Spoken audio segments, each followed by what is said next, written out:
Hi guys, welcome back to my channel, Myra Lorraine. Thank you all again for stopping in to watch my videos. I really appreciate you spending your time with me, and thank you to all my new subscribers. Welcome to the channel as well. Now, as you can tell by the title of this video, this is going to be my fourth submission to the hashtag SewManPants challenge.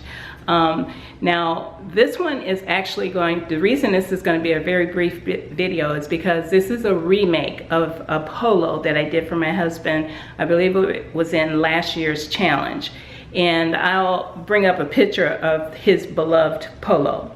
Now, I spoke of this in a previous video of mine. He loved that polo and I made it. Unfortunately, the fabric I selected for that wasn't as good as I thought it was, and it didn't last. It faded, it shrunk up some more even after I pre-washed it. We just had to get rid of it, but he loved that color and that style of that polo. So I set out to find that same color and remake his beloved polo, and I did just that. Now, I purchased this fabric from Nature's Fabric, and oh my gosh, I do love this fabric. It is a bamboo lycra, and it is just beautiful. It goes into the washer and it goes into the dryer and comes out really nicely, very, very nicely. So with that said, I'm going to go ahead and show you this. Polo. Here it is, and I'm not going to bore you with a review of the pattern. Again, the pattern that I use, and I'll bring that up here, was the Jalie. This is one that is the TNT for my husband, me to sew for my husband. And it's the 3137, I believe it is. Now, I do love this pattern, and it is perfect. This is something that I can actually make for my husband when he's not here now, because I've actually mastered the block, if you will, for him on this, using this pattern. So I can just whip something up real quick for him without him being here. But I remade this pattern, and this fabric is just absolutely gorgeous. I didn't do any changes. I made it exactly as I did the first one. The only thing that I did differently is something that my husband decided he wanted. He saw these buttons in my button drawer. There are little silver buttons here. Let me see if I can zoom in so you can see them. They're little silver buttons, and they're really cute. Let's get down here so you can see them. There we go. Okay, they're little silver buttons, and I laid them up against the shirt when I was putting it together so he could see how it looked before I put them on. And he loved the way it looked. He thought it was just absolutely different, and he wanted it. You'll notice that you don't see any thread.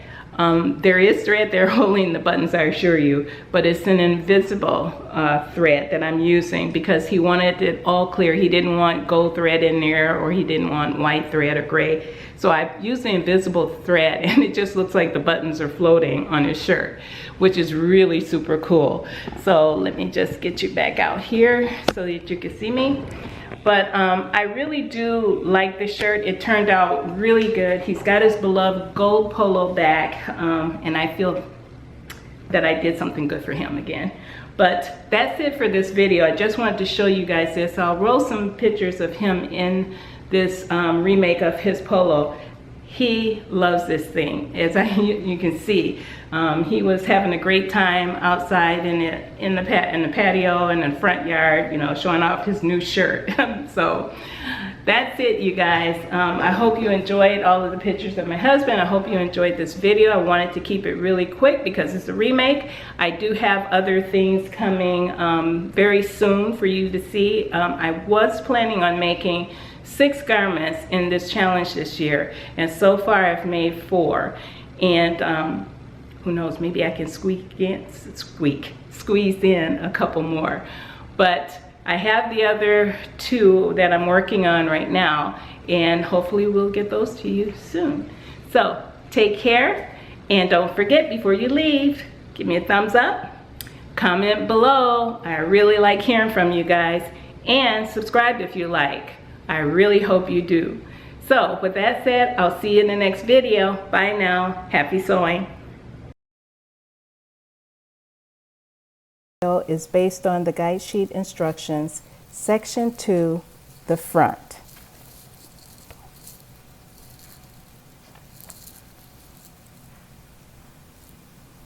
At this point, what they're telling you to do in the instructions is to fold the front in half and mark it the length of the placket.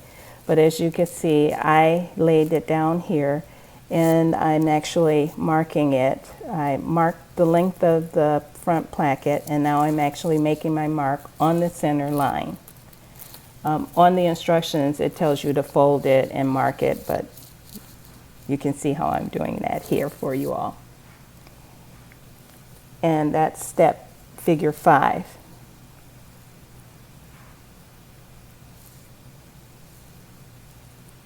That is the placket. And that was my measurement there. Now, at this point, which is figure 6, they actually want you to sew 2 guidelines here. They want you to sew one at 3/8 inch on the vertical, and then the horizontal one, which I'm going to show you in a few minutes, they want you to sew a guideline of stitches 3/4 of an inch on the bottom, the short end. So I've already stitched the guide stitches on a 3/8 inch vertical. Now I'm doing the horizontal at 3/4 inch. And you're going to do this on both of the plackets. There are 2 plackets there.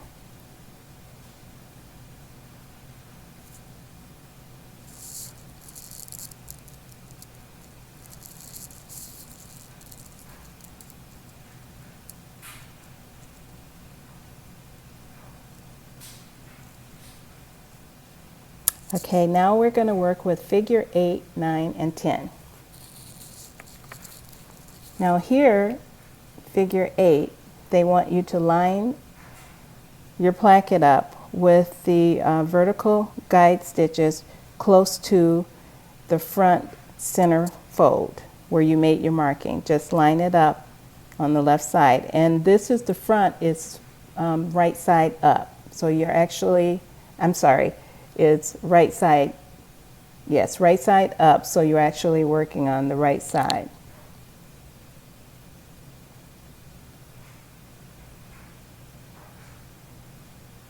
There you go. And you're actually going to do the same thing for the other placket, which is in figure 9. Sorry about my hesitation here, you guys. You know how I normally am. But I'm pinning it here on the left side, and I'm going to do the exact same thing with the placket on the right. Remember, your front piece is facing up.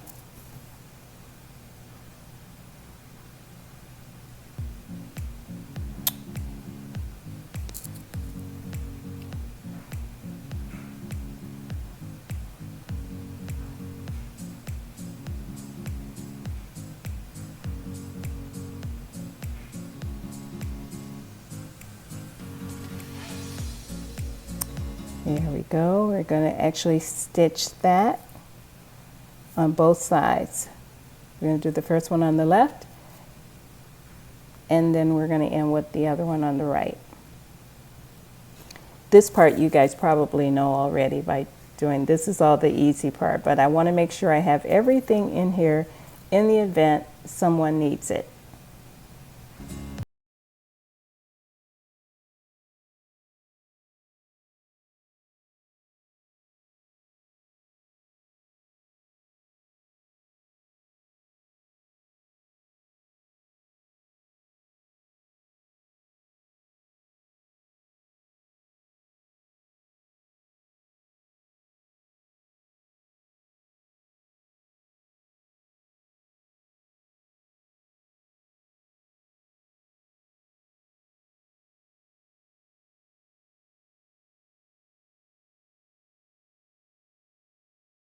You end your stitching right at the 3/4 inch horizontal guide. That's where you want to stop your vertical stitching. You don't want to go beyond that. Make sure you stop at the 3/4 inch guide stitch. You do the same thing for the opposite side. Okay, now we're at figure 11 and 12. Here at figure 11, what they want you to do is turn it over to the wrong side of the fabric and place a small piece of cellophane tape to reinforce this area. You place it right down at the bottom of the stitching.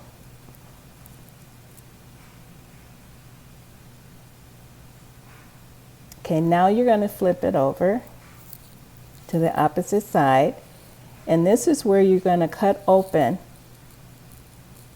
your front for your placket. You're going to cut it all the way down until you get almost about 3/8 of an inch from the bottom.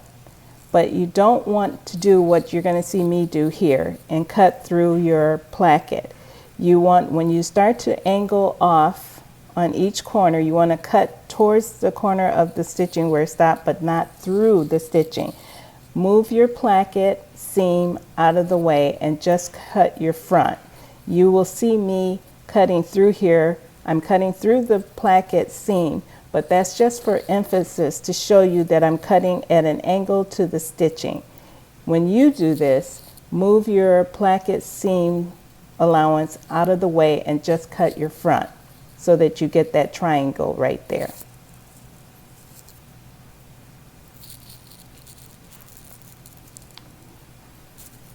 There we go. Okay, now we're at figure 13 and 14. Now at this point, you want to actually go to your, you want to flip them over to the inside. You're going to remove your tape.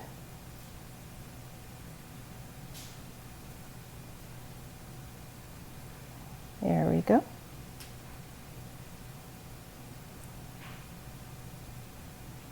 Okay, and now that you've removed the tape, it's time to start turning your plackets in so that you can see them. You want to turn them both to the right side of the fabric. Pull them out to the inside of the fabric so that you can see the triangle at the bottom. So you're going to turn them on themselves, and this is actually the wrong side of the fabric. You're looking at your front pattern piece and it's the wrong side, and we're turning those plackets into the wrong side, not the right side. And fold them in themselves so that you can actually right along the seam line.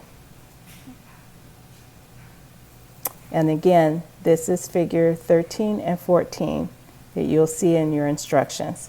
And that's the way it should look, just like that.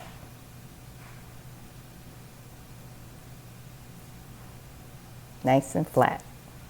Okay, now we're going to move on to figure 15 and 16. Now here at 15, we moved over to the ironing board. And at this point, what we want to do is we want to press the seam allowance towards the placket.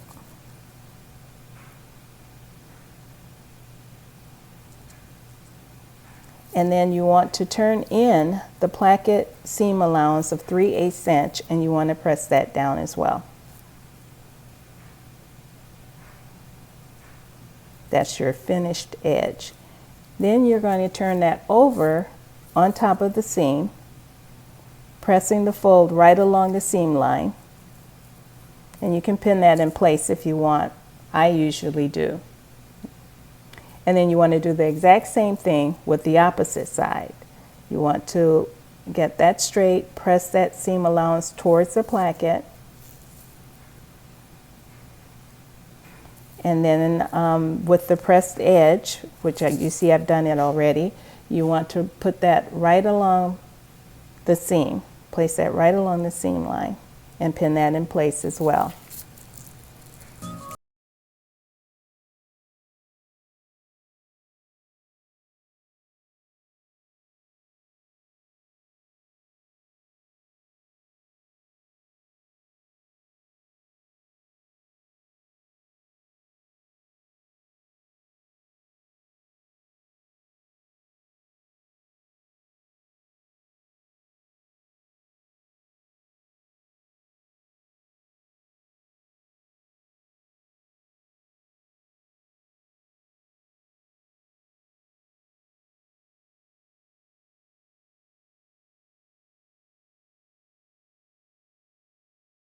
Here is I'm actually looking for my little triangle to show you that it's there.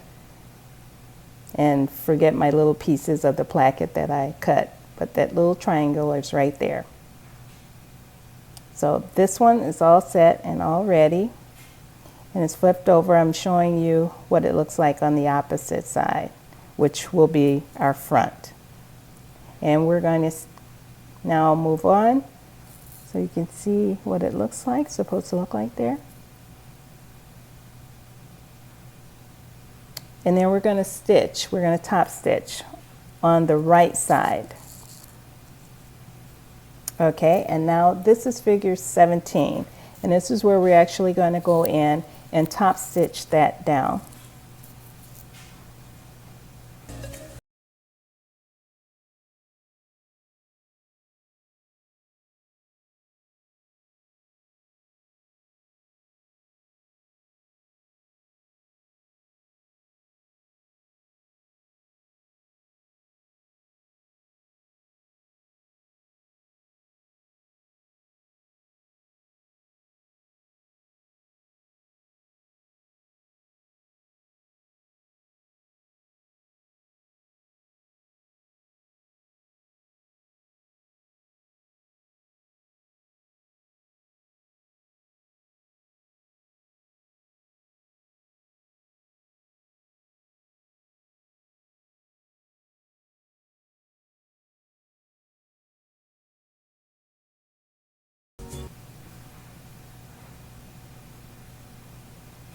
Yes, now when you're top stitching, you want to stop right at that 3/4 guide stitching that you had before. You don't want to go past there in your top stitching, right at that 3/4 mark.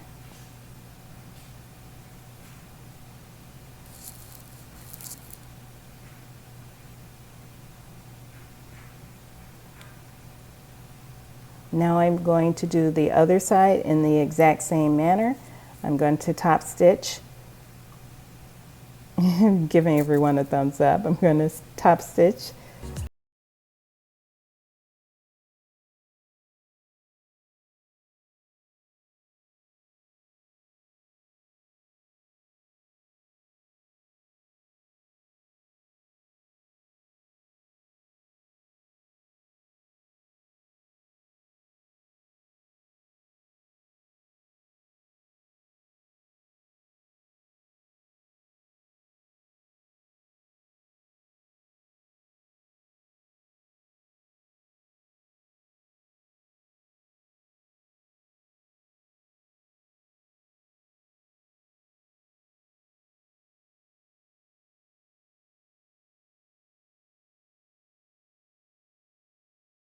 Now that you're stopped right at that 3/4 line, both sides should look exactly like that. Now, this is where we're going to overlap so you can get prepared for our last couple of steps.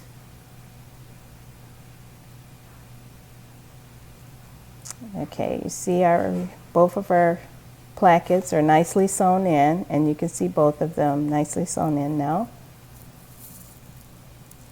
And at that point, you want to lap. This is the right side. You're going to put it over, and this is the wrong side that we're looking at. Now you want to move over to figure 18 and 19. We have the right side lapped over the left side, looking at the wrong side now, and we want to pull that triangle right up the middle, as you can see here. So we have a nice sandwich. We have both plackets and we have the triangle on top, and that is what figure 18 and 19 is to look like. You can see that. Now we're going to take it to the sewing machine, and we're actually going to sew right across that triangle from point to point where you clipped, making sure that both of your plackets are equally on top of each other. So you have one continuous line. I see mine is a little off there. I'll straighten it up in just a moment. But there you see, you have your triangle and you have both plackets. And you want to sew right from one point to the other. Now I'm going to make sure both of mine are equally level so they're not lopsided. And sew directly across the bottom of that triangle from clip to clip.